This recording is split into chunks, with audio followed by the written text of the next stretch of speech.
출근길 뉴스를 종합해드립니다. 깊이 있는 뉴스 YTN FM 출발 새 아침. 오늘 아침도 춥습니다만 오늘만 잘 견디면 내일 오후부터는 좀 날씨가 풀릴 거라고 합니다. 그리고 내일부터는 평년 기온보다는 약간 낮지만 그래도 지금과 같은 혹한은 물러간다고 하는데요. 이러면서 봄이 올 거라고 생각합니다. 혹한을 견디면서 생각하는 것, 이 또한 지나가리라 하는 겁니다. 그렇습니다. 기다리다 보면 시간이 흘러서 봄은 옵니다. 우리의 삶도 마찬가지라고 생각하는데요. 이런 생각하시면서 오늘의 추위 잘 견디시기 바라겠습니다. 신율의 출발 새 아침 3부 순서, 먼저 광고부터 듣겠습니다.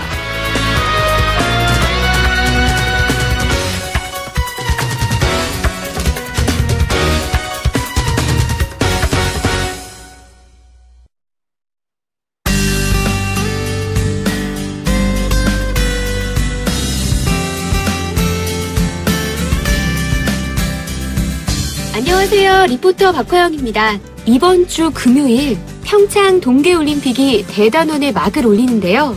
성공적 개최를 바라는 시민들의 의견 들어봤습니다. 평창올림픽 선수들 힘내세요. 세계인이 우리나라 강원도에 반했으면 좋겠습니다. 네, 평창올림픽 사고 없이 잘 마무리했으면 좋겠습니다. 화이팅! 평창올림픽 개막식으로부터 폐막식까지 성공적인 올림픽 성과를 바라고요. 특히 밀양이나 제천 화재 사고가 그동안 쭉 있어가지고 국민 마음을 아프게 했는데 무사히 안전사고를 잘 대처해서 잘 마무리했으면 성공적인 올림픽이 됐으면 합니다. 이번 평창올림픽을 기회로 해서 남북 간의 화해가 잘 되고 세계적인 평화가 이루어지도록 바라겠습니다. 강원도는 자주 갔었는데요. 올림픽 때도 한 번 더 가고 싶고, 예, 우리나라 선수 응원도 해주고 싶고, 우리나라 선수 화이팅입니다. 이상화 선수 금메달 따시길 바랄게요. 가족들이랑 평창올림픽 보면서 열심히 응원하겠습니다. 선수들 끝까지 열심히 하셔서 좋은 성적 거두셨으면 좋겠어요. 선수 여러분, 그동안 고생 많으셨는데 이번에 평창올림픽에서 좋은 성과 기대할게요. 화이팅 하세요. 이번 올림픽을 통해 많은 나라에도 발전이 있고 모두 좋은 시간을 가족끼리 올림픽을 보시면서 가졌으면 좋겠습니다. 첫 번째 올림픽은 보지 못했지만 두 번째 올림픽을 직접 한국에서 보게 될 수 있어서 영광이고, 평창 화이팅! 동계올림픽 지금 선수들 지금 많이 추운데 고생하고 있는데 많이 좀 훈련 받고 남한 선수와 북한 선수가 잘 화합해서 좋은 성과를 거뒀으면 좋겠습니다. 이번 평창올림픽을 통해서 우리나라 경제가 좀 발전했으면 좋겠어요. 평창올림픽 선수들 사랑해요.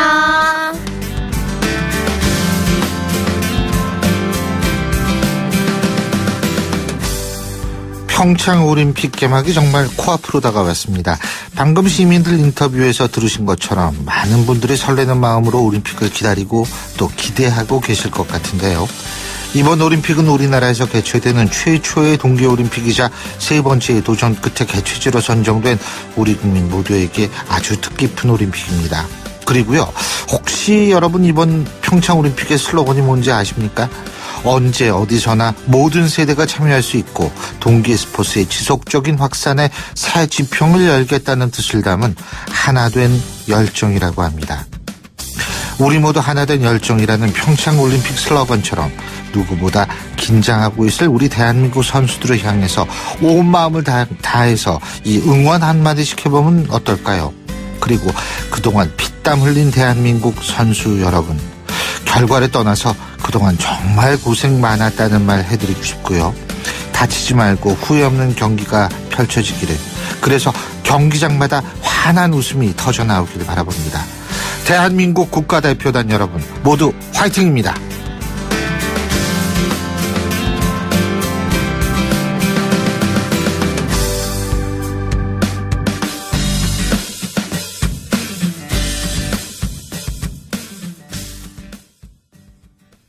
YTN 라디오 신율의 출발 새 아침.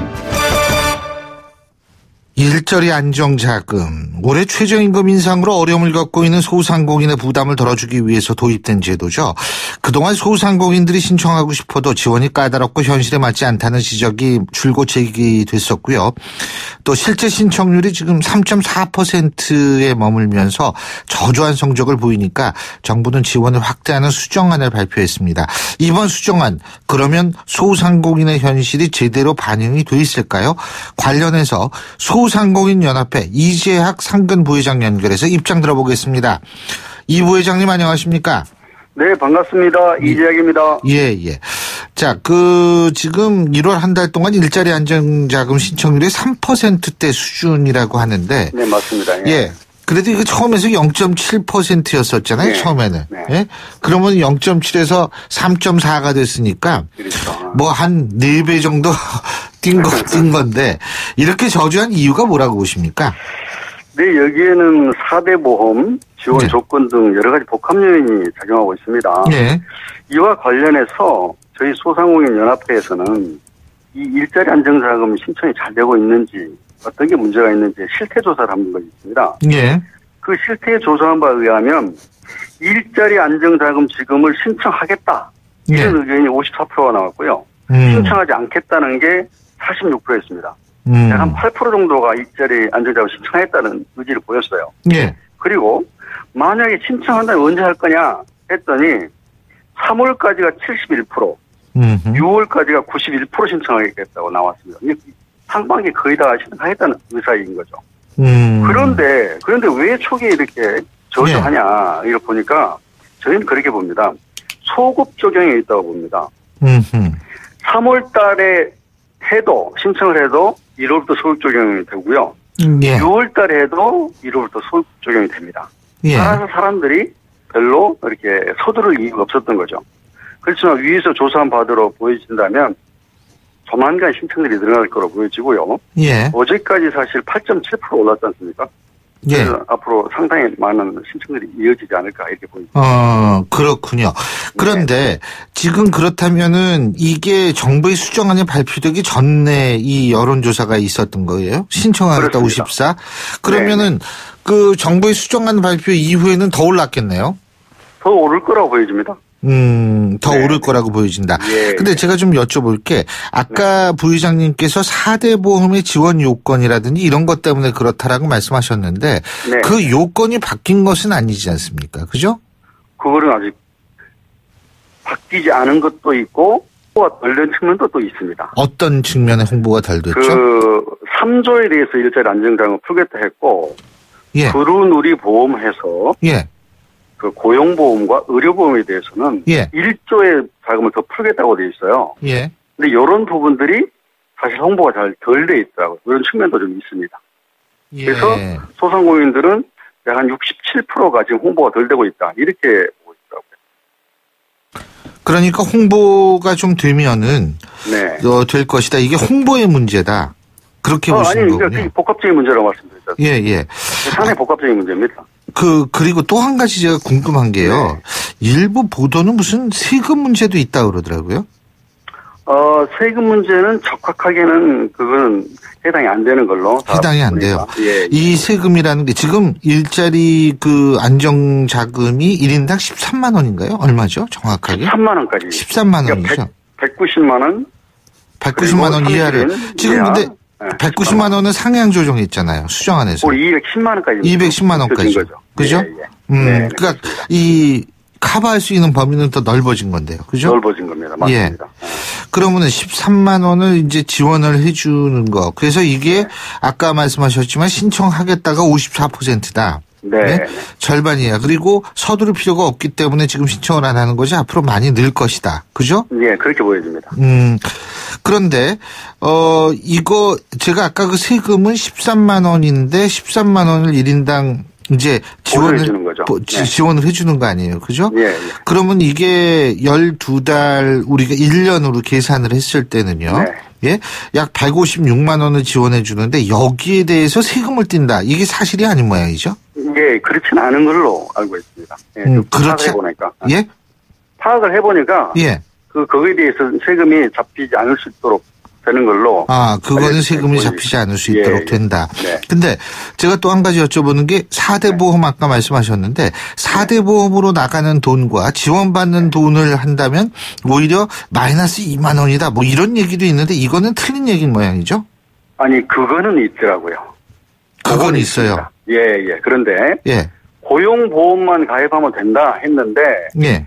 사실은 연동을 해서 예.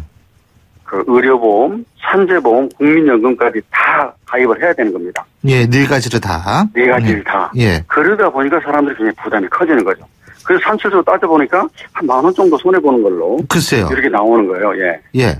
근데 그렇게 손해를 보면서도 신청을 하겠다가 54%군요. 네, 그렇습니다. 왜 그렇죠? 어쨌든, 그래도 그 정부 정책을 좀 믿고, 그 다음에 이후에 후속 대책들을 또 바라보고, 이러면서 신청하겠다. 이렇게 나오지 않았나 봅니다. 후속 대책이라는 건 예를 들면 어떤 걸까요? 그러니까 지금 줄기차게 얘기해서 개선이 됐던 첫 번째는 어쨌든 그 대상이 좀 확대됐고, 그 다음에 상한선이 높아졌고, 예. 그리고 어쨌든 지원할 수 있는 근거들을 더 마련해주는 카드 수수료도 인하하겠다. 카드 수수료 인하. 예. 요 카드 수수료 인하라는 거 말씀하셨는데 요거는 그러면은 일자리 안정자금 신청한 소상공인에 한해서 카드 수수료를 내려주는 겁니까? 꼭 그렇지는 않습니다. 그렇지 않죠. 소상공인 한해서는 일단 전체적으로. 제가 이걸 여쭤보는 이유가 4대 보험 이거 때문에 나가는 돈과 일자리 안정 자금 신청해서 받는 돈을 한다면 합하면 마이너스 10,000원 정도라고 얘기를 한다라면 예? 네. 지금 신청을 안 해도 카드 수수료는 내려가는 거 아니에요. 그죠? 그러면은 신청해야 될 이유는 이게 계속 비슷한 걸로 머무는 거 아닙니까? 제가 이해를 잘못하고 있나요? 예. 문제는 그 신청 안 하게 됐을 때 예. 그리고 만약에 최저임금을 예. 주지 않는다 한다면 사실 법에 처벌도 있습니다. 신청을 안 하고 최저임금을 주면은요? 아니 그거는 상관없잖아요. 그럼요. 그러니까 제가 얘기한 건 이 10,000원이라는 차이가 굉장히 소상공인 입장에서 볼 땐 적은 돈이라고 얘기하기는 좀 힘들지 않나 해서 여쭤보는 거예요. 아니 그렇지만 물론 있죠. 예. 맞습니다. 예. 그러니까 뭐 처벌이 아니라 최저임금 준다 하더라도 4대 보험 때문에 10,000원이 손해면 내가 신청을 안 하겠다라는 분들이 있을 수 있기 때문에 그걸 제가 여쭤본 건데요. 그럴 수는 있다고 봅니다. 예. 어쨌든 근데 그렇게 예. 54%는 신청하겠다. 그래도 13만 원 준다 해도 예. 그건 않겠다는 게 46%. 한 8% 정도 차이로 신청하겠다는 게 의견이 높게 나왔습니다. 자, 그리고 지금 내년에도 이제 최저임금이 또 인상이 될 거 아니겠습니까? 예, 그렇죠. 2020년까지 10,000원으로 인상을 하겠다. 그러면은 내년에는 일자리 안정 자금 역시도 올라가는 겁니까? 어쨌든 이와 관련해서도 저희가 실태 조사를 좀 해봤는데요. 예. 일단 소상공인 85.8%. 예. 8%가 최저임금 인상에 대해서 부담을 느낀다고 답을 했습니다. 예. 그만큼 사실 심각하게 바라보고 있는 거죠. 예. 어찌 보면 자기들의 존폐와 달려있는 문제다. 이렇게 보고 있습니다. 예. 그래서 물론 이 최저임금 인상 자체가 소득주도 성장으로 양질의 일자리 창출과 경제 선순환을 이룬다. 하지만 이 소상공인들 입장에서는 아까 10,000원 가지고 분명히 따지듯이 예. 실제 존폐무가 달려있기 때문에 예. 어쨌든 민관이 좀 머리를 맞대고 잘 해결을 해야 되고요. 특히나 2019년도에 또 최저임금 인상 논의가 본격될 거 아닙니까? 예. 그 전에 사실 최저임금 산입범위 논란이 되고 있는데요. 그거에 대한 조속한 매듭들을 짓는 것이 중요한 문제의 핵심이 아닐까 싶습니다. 아니, 근데 내년에 오르긴 오를 것 같은데, 그러면은 일자리 그렇죠. 안정자금도 오르나요? 그건 모르겠습니다. 아니, 저도 진짜 몰라 여쭤본 거예요. 예. 제가 정부 대변인이 아니었습니다. 아니, 물론 그렇죠. 아니, 네. 근데 이제 혹시 정보가 있으신가 해가지고 여쭤본 거예요. 모르겠습니다, 그거는. 그렇군요. 네. 그리고 지금 어떻습니까? 소상공인들을 이렇게 쭉 접하시니까 제가 좀 여쭤보는 건데, 이 알바생들을 줄이는 자영업자들도 많습니까, 지금? 사실은 사람들이 어떻게 하고 있냐면, 예. 첫 번째로는 자기 노동 시간 있죠. 예. 자가 노동 시간을, 자기 노동 시간을 많이 하고, 예. 그다음에 1인 경영, 가족 경영 형태로 하고, 지금 당장 현실적으로 했다는 것들은 많지는 않습니다. 근데 이게 자가 노동이 늘고 가족 경영이 늘면 알바짜리는 주는 거 아니에요?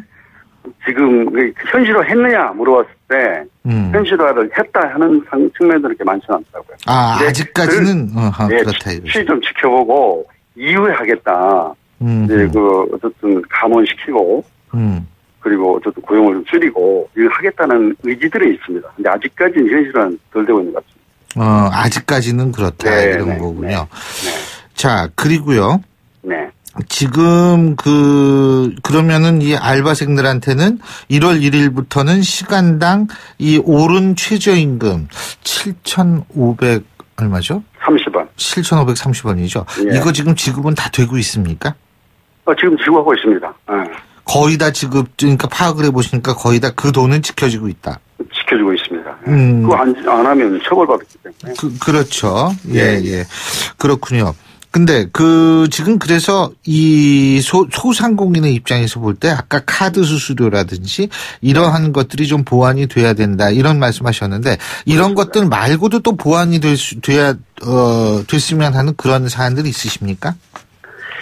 이것도 사실 좀 조사를 좀 해봤는데요. 예. 조사를 많이 하셨어요, 보니까. 다 했습니다. 예. 어쨌든 설문조사를 해서 2018년도 소상공인 현안 중 시급하게 처리해야 될 사항은 무엇이냐 이렇게 물어봤어요. 그랬더니 이분들이 대답하는 게 첫 번째로 이건 주관식 객관식 다 해봤습니다. 첫 번째로 꼽은 것은 소상공인 생계형 적합업종 이 법률 제정을 해달라. 이거 대기업이 못 건드리게 하는 거 말이죠? 그렇습니다. 지금 어묵이고 김밥이고 뭐고 글쎄요. 떡볶이고 다 오는데 이거 지금 빨리 해달라 이거고요. 두 번째가 소상공인 임대차 보호 이걸 꼽았습니다. 임대차 보호해달라. 좀 볼만하면은 임대차 올려버리고 나가고. 그 세 번째가 또 나왔습니다. 소상공인 카드 수수료. 아까 말씀하신 거. 이렇게 꼽았습니다. 근데 정부도 문재인 대통령도 그런 얘기 했잖아요. 소상공인 이 임대차 보호뿐만이 아니라 임대료 좀 낮추는 방향으로 나가야 된다. 이런 말을 하지 않았습니까? 네. 근데 현장에서는 어때요? 그게 쉽지가 않죠. 임대료 낮추는 거. 맞습니다. 카드 수수료 문제도 그렇고요. 카드 수수료 같은 경우도 사실 우리들이 좀 권한을 좀 갖고 카드 사들하고 같이 이 경쟁을 좀 하면서 롯데마트 옛날 하듯이 우리가 좀 권한 갖고 하자 이런 것들이 좀 이루어져야 되는 거죠. 근데 그게 잘 안 되고 있고 사실 젠트리피케이션 그렇다고 우리가 좀 할만하면 다 내보내고 쫓겨나는 이게 현실입니다. 맞아요. 젠트리피케이션도 있고 잘 알겠습니다. 어쨌든 고통분담이라는 단어가 지금 필요한 시기가 아닌가 이런 생각이 듭니다. 네, 맞습니다. 오늘 말씀 잘 들었습니다. 고맙습니다. 감사합니다. 지금까지 소상공인연합회 이재학 상근 부회장이었고요. 신율의 출발새 아침 3부 순서 여기서 줄입니다. 잠시 뒤 4부에서 뵙겠습니다. 날카로운 분석, 내일을 보는 시선, 신율의 출발새 아침. 신율의 출발새 아침 4부 순서 먼저 광고부터 듣겠습니다.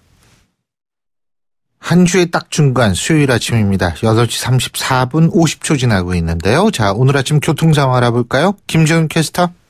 네, 출발새 아침 교통정보입니다. 전체적으로 교통량이 상당히 많은데요. 특히 오늘 북부간선도로 양방면 정체가 두드러집니다. 월릉에서 신내 사이 시속 20-30km 미만으로 양방향에서 정체가 되고 있고요. 이어지는 내부순환로는 홍제램프부터 홍지문 터널 사이 역시 각방면으로 속도가 떨어집니다. 특히 성산대교 쪽으로 가는 길은 성산 진출램프로 나가려는 차량들 하위차로 따라서 길게 밀립니다. 동부간선도로 의정부 쪽으로는 월계 1교부터 수락지하차 수락지하차도까지, 반대편 도심 쪽으로 수락지하차도에서 창동교, 다시 월계 1교부터 성동교까지 긴 구간에서 밀립니다. 분당 수서로 이용해서 도심 쪽으로 가는 길은 거의 전 구간에서 밀린다고 보셔야겠고요. 이어지는 청담대교가 북단에서 남단 쪽으로도 정체입니다. 고속도로에는 사고 소식이 계속돼서 이어지고 있는데요. 제2중부고속도로 이용해서 하남 쪽으로 가는 길, 천지남교 부근 2차로와 갓길에서는 화물차 추돌 사고 처리 작업 중입니다. 이 때문에 이 부근 일대로 정체라는 점 참고하시기 바랍니다. 출발 새 아침 교통정보였습니다. YTN 라디오 신율의 출발 새 아침.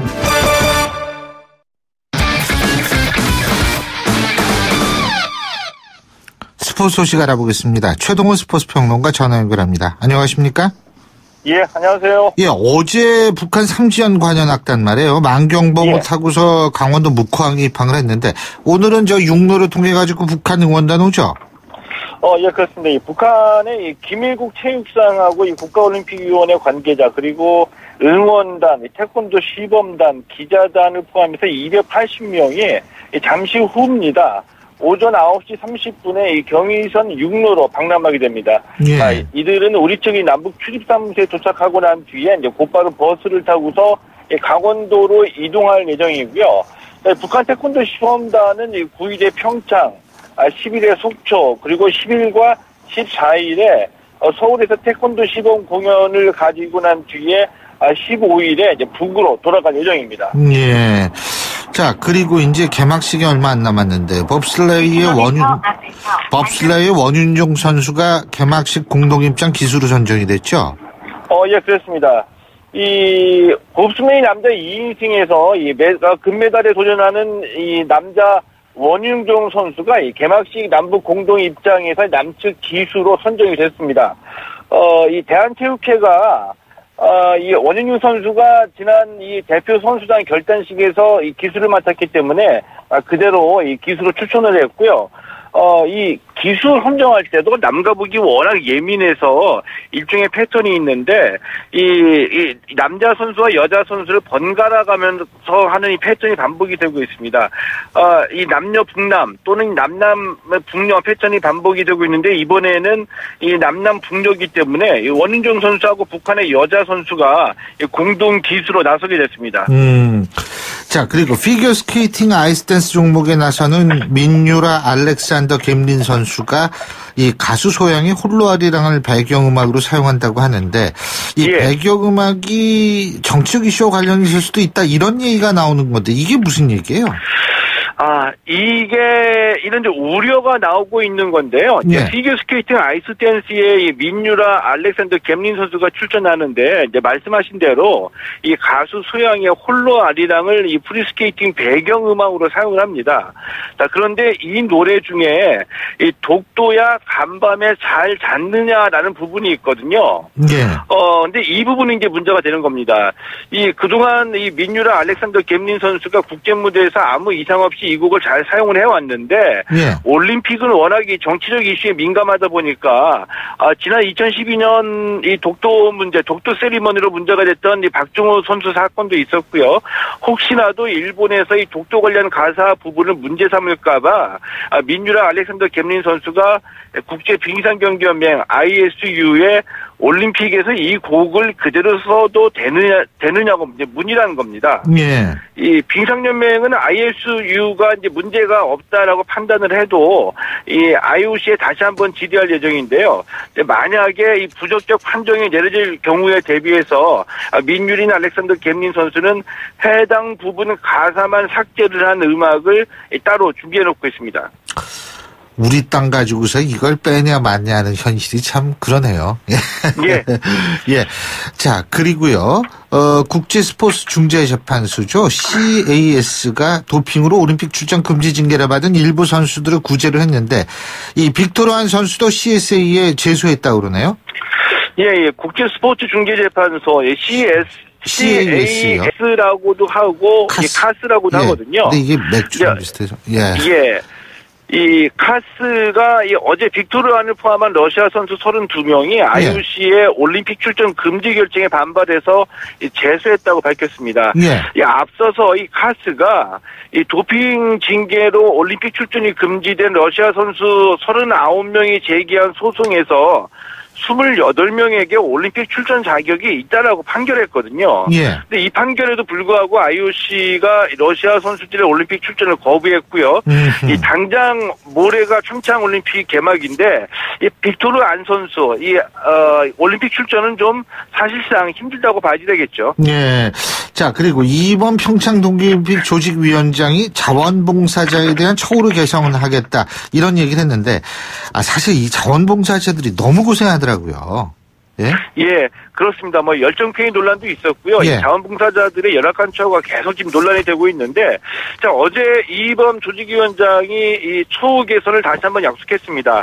이 엄동설안에 이 숙소에 온수가 공급이 안 된다든지, 이 출근 버스 기다리려고 강원도 칼바람 맞으면서 1시간 이상 기다린다든지, 또 일부 방한용품을 사비로 사라고 지시한 일까지 공개가 되면서 자원봉사자들이 지난 3일에 이 모의 개회식 보이콧 주장까지 했었거든요. 그러니까 조직위가 뒤늦게 이 사태의 심각성 깨닫고서 제대로 일할 수 있는 여건을 좀 만들어주겠다고 나선 것 같고요. 이 지난 주말에 이 민간 보안업체 직원 숙소에서 노로바이러스 환자까지 발생을 했습니다. 글쎄요.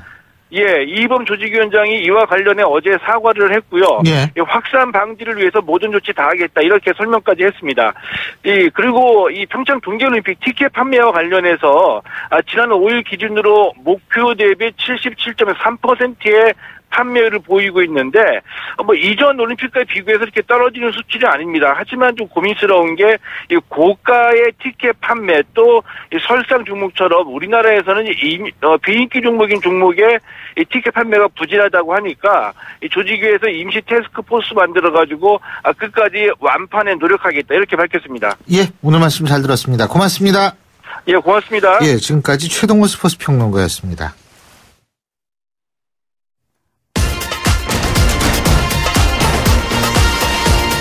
여러분이 지금 듣고 계신 주파수는 FM 94.5MHz입니다. YTN 뉴스 FM.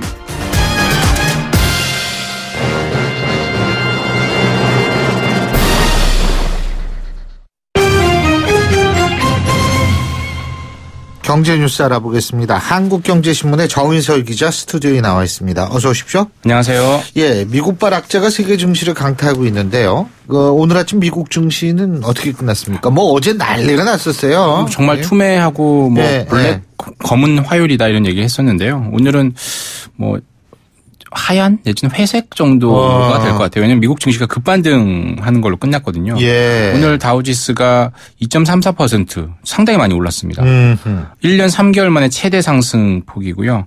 그런데 이게 그 내막을 보면 되게 불안하다라는 게 아직도 불안하다는 게 보여요. 왜냐하면 시작했을 때는 1800포인트 확 떨어졌다가 다시 560포인트, 600포인트 떨어졌다가 560포인트 오르고 이렇게 왔다 갔다 급등락을 했거든요.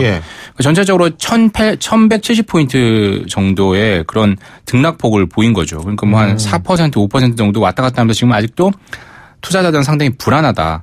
근데 그래도 568포인트 오른 걸로 끝났거든요. 지난 이 거래일, 그러니까 금요일하고 월요일에 이 거래가 1800포인트 떨어졌으니까 한 3분의 1 정도는 만회한 거예요. 회복을 했다. 맞습니다.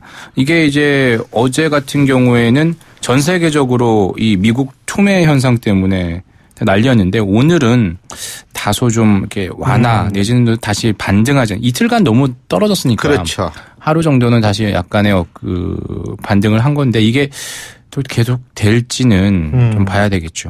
국제 유가는 계속 떨어진 모양이에요.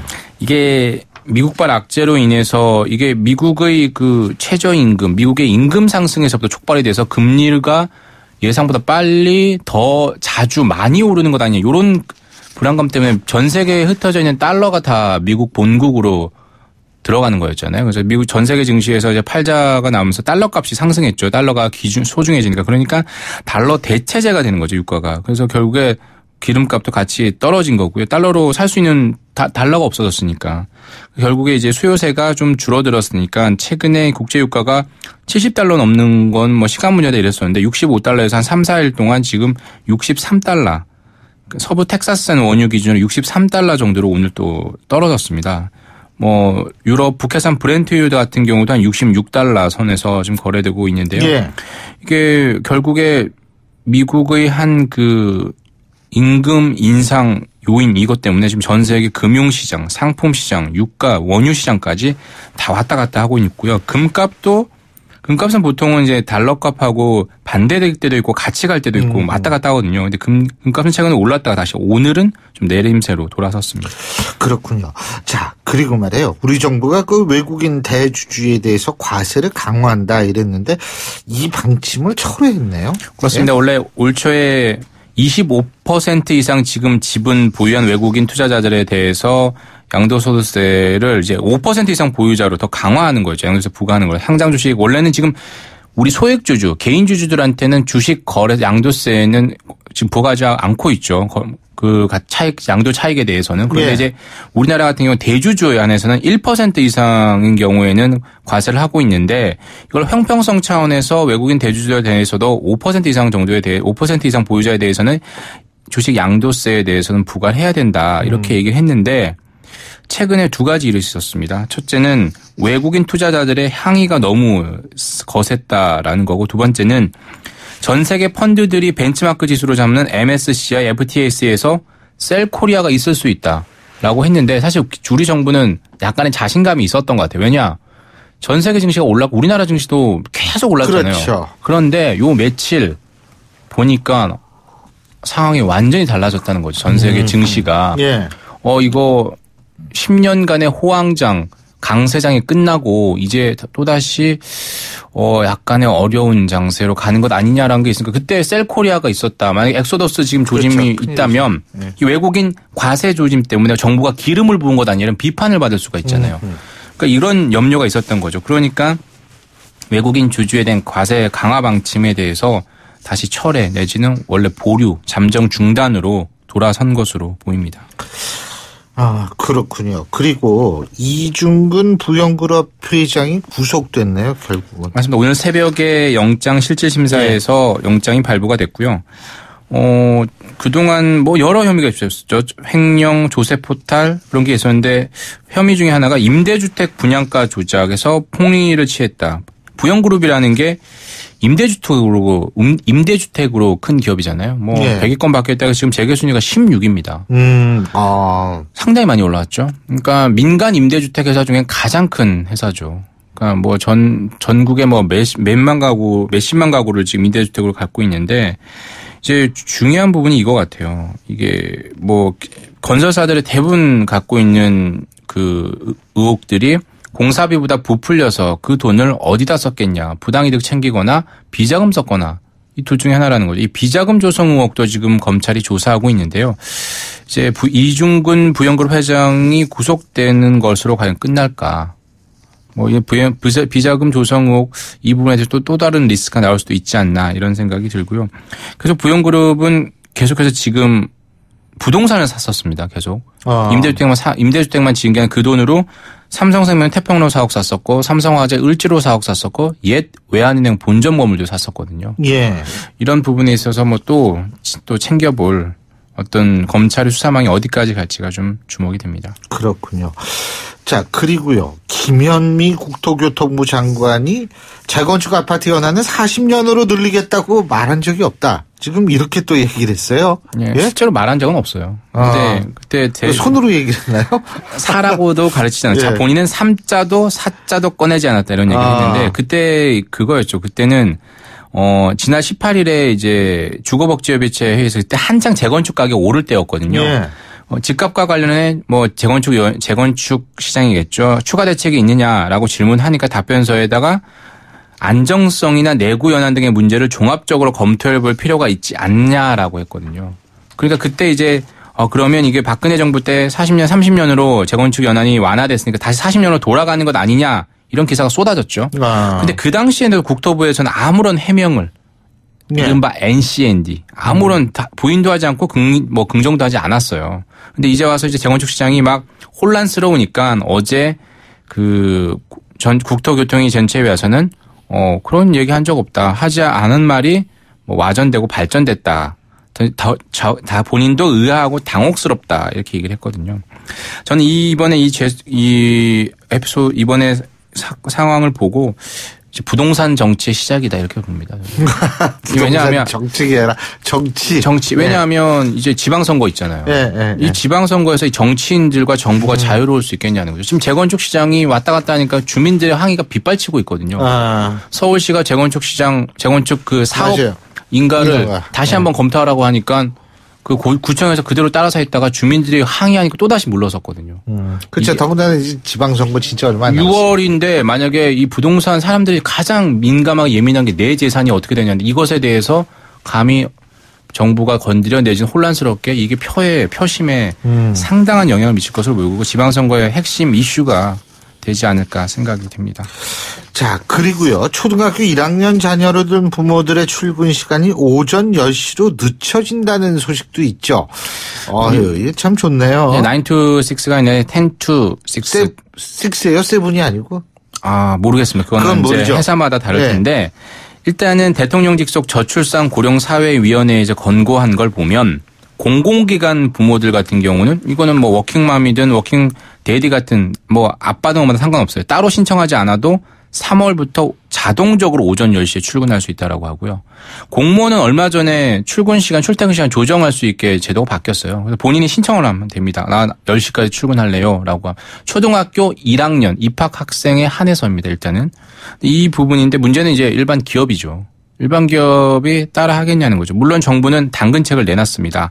학부모 이 출근 시간을 초등학교 입학생 학부모 출근 시간을 오전 10시로 조정하면 아까 말한 일자리 안정자금처럼 1인당 최대 43만 원을 사업주에게 지원한다라고 하는데 이 기업들이 지원을 할지 이게 모르겠는데 이런 육아제도 좋은 제도가 나오면 어떻게 되는지 아세요? 어떻게 돼요? 공무원 시험 인기가 더 올라갑니다. 왜냐하면 모든 좋은 제도는 그렇죠. 공무원하고 공공기관으로 끝나거든요. 맞아요. 대부분의 여성들이 이런 거 보면 볼수록 공무원 해야겠다. 노량진 가야겠다. 이렇게 되는 거거든요. 이게 결국에 기업들로 확산이 되는데 기업들로 확산은 안 되고 공적 영역에서 끝나니까 약간은 좀 아쉬움이 좀 있는 거죠. 예. 자, 그리고 인기 신혼여행지 중에 하나죠. 이 몰디브가 지금 아주 정치가 난리가 났어요. 그래서 비상사태도 떨어지고 그러니까 각국에서 여행주의보가 지금 내려지고 있죠. 네, 교수님은 모히또 가서 몰디브 한 잔 하셨습니까? 네, 아직 못했어요. 네. 이게 몰디브가 이제 친몰 마케팅으로 그동안 많이 인기를 얻었잖아요. 가라앉으니까 가라앉기 전에 빨리 신혼여행을 가든 여행을 가라. 근데 이제 국가 비상사태가 선포됐습니다. 이유는 이복 형제의 갈등 때문입니다. 현재 대통령과 바로 전 대통령이 이복 형제인데 지금 대통령이 가만히 안 있는 거죠. 왜 대법원이 그동안 그 이복 형제를 비롯한 야당 지도자들에 대해서 계속 석방을 하거나 모욕 판결을 내리고 있거든요. 그러니까 이 대통령이 시위가 있고 하니까 국가 비상사태를 선포한 건데 지금 몰디브 갔다가 경찰이 영장 없이 수색하고 구금하고 체포할 수 있다라고 하고요. 집회가 막 들끓고 있다라고 하니까요.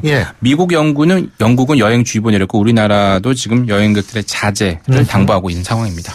오늘 말씀 잘 들었습니다. 고맙습니다. 감사합니다. 지금까지 한국경제신문의 정인설 기자였습니다.